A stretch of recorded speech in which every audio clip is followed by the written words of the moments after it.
Shalom Ubracha, nous poursuivons aujourd'hui la 9e Mishnah, la dernière Mishnah du 2e Pérek.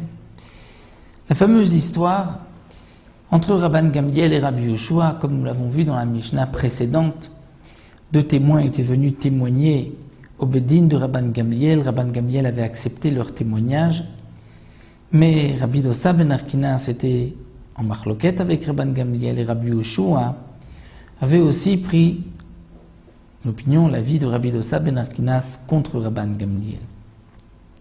Rabban Gamliel avait donc fixé le Rosh Chodesh, c'est un mois de Tishrei, en fonction du témoignage de ses témoins. Et Shalach lo Rabban Gamliel a envoyé à Rabbi Yoshua le message suivant. Gozrani alecha, je t'ordonne, par la force du Nassi, de celui qui est à la tête du tribunal, Shetavo etzli, que tu viennes chez moi, bemaklech avec ton bâton, bemaotecha et ta bourse, beyom akipurim shechal yod becheshbonach, le jour de Kippour qui doit tomber d'après ton calcul. C'est-à-dire, puisque tu n'as pas accepté mon calcul, tu n'as pas accepté le jour où j'ai fixé Rosh Chodesh, donc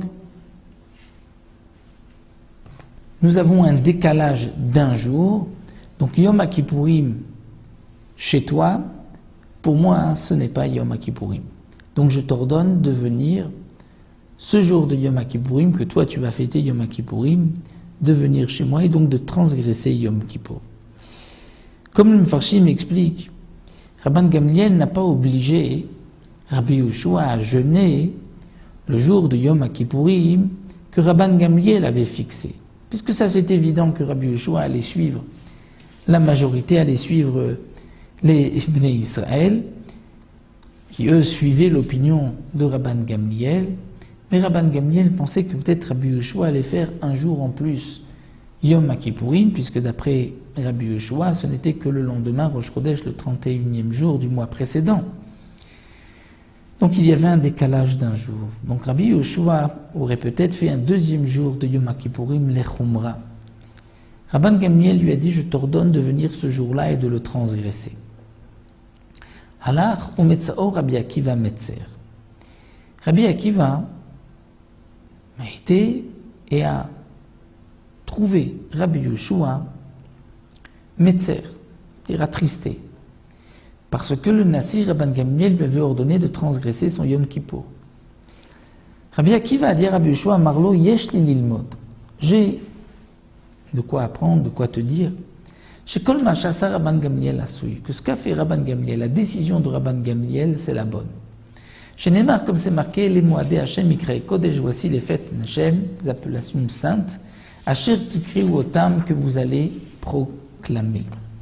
De ce passage qu'on apprend Ben Bismanam, Ben Shelo Bismanam, que ce soit en leur temps ou que ce soit pas en leur temps, c'est-à-dire que En li Moadot et la Elu. Akadosh Baruch Hu nous marque dans la Torah, les fêtes dépendent du Beddin. Ce que le Beddin a proclamé, c'est ce jour-là qui fera référence pour fixer les fêtes.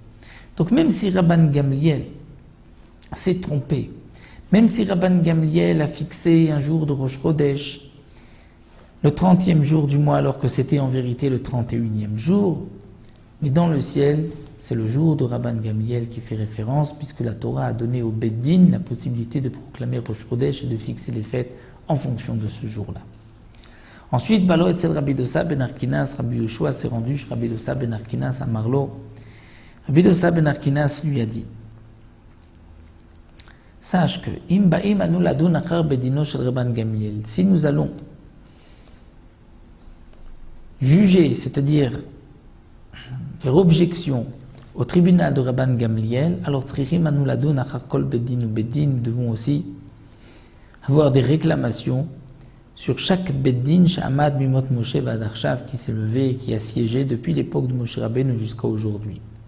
Chez Nehemar, puisque c'est marqué, Vayal Moshe ve Aaron Nadav Avihu, Moshe et Aaron, et Nadav Avihu, les deux enfants de Aaron, Shivim Mizikne Israël et 70 sages des Bnei Israël qui siégeaient au tribunal.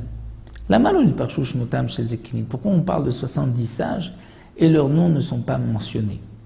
Et là, les lamettes pour t'apprendre. Chez Kol Shlosha ou Shlosha Shamdu Bedin al Israël.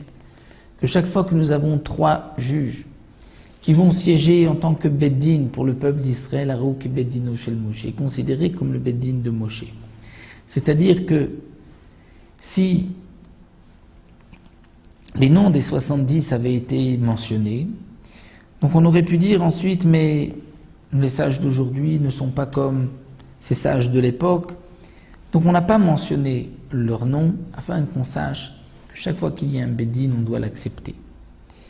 Et donc, Rabbi Dossa ben Arkinas a dit à Rabbi Yoshua, tu dois accepter l'opinion de Rabban Gamliel, même si tu n'es pas d'accord. Alors à ce moment-là, Natal Maklo Maotav Biyado, Rabbi Yoshua a pris son bâton, sa bourse dans sa main, Valach le Yavne, c'est Rabban Gamliel. Il s'est rendu à Yavne, chez Rabban Gamliel, Biyom, Shechal Yom Akpum Yod Becheshbono, le jour où Yom Kippour tombait d'après son calcul. Amad Rabban Gamliel, Unchakwa al-Rosho, Rabban Gamliel s'est levé lorsqu'il a vu Rabbi Yoshua se présenter. Unchako al-Rosho, il a embrassé sur la tête. Amar lui a dit, Bo Beshalom, viens en paix, Rebi Vetalmidi, mon maître et mon élève. Tu es Rebi, mon maître, Bechorma en sagesse, Vetalmidi et mon élève, Shekibalta et Devarai, parce que tu as accepté mes paroles, tu as accepté ma xéra, et donc tu es venu ce jour-là, alors que pour toi c'était Yom Kippourim, tu es venu et tu as accepté mon psakdin afin que, et comme c'était, s'explique Mfarshim, la pensée de Rabban Gamliel a voulu lui dire, je ne suis pas plus grand que toi, mais je t'ai ordonné de suivre mon psak, c'est-à-dire mon jugement, pour ne pas qu'il y ait 2 Torotes dans le peuple d'Israël, que l'un fasse Yom Kippour ce jour-là et les autres un autre jour. Donc c'est vrai que tu es Rabbi Moumed Bechorma, mais tu as été mon élève puisque tu as accepté mes paroles et que tu as donc transgressé le jour de ton Yom Kippour. Et comme nous l'avons vu, en vérité, dans le ciel, Yom Kippourim est fixé en fonction de la décision du Beddin. Donc Rabbi Yoshua n'avait pas transgressé Yom Kippourim, même si Rabban Gamliel s'était trompé. Ce que Rabban Gamliel a décidé est accepté dans le ciel, même lorsqu'il se trompe.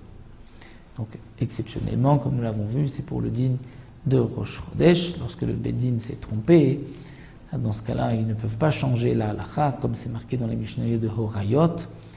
Mais pour la proclamation de Rosh Chodesh, c'est en fonction de la décision du Beddin. Là, nous avons fini le 2e Pérec. On poursuivra Bezrat Hashem avec le 3e Pérec qui continue aussi dans la décision du Beddin, Mikudash, nous verrons encore quelques détails avant de passer au chauffard de Rosh Hashanah.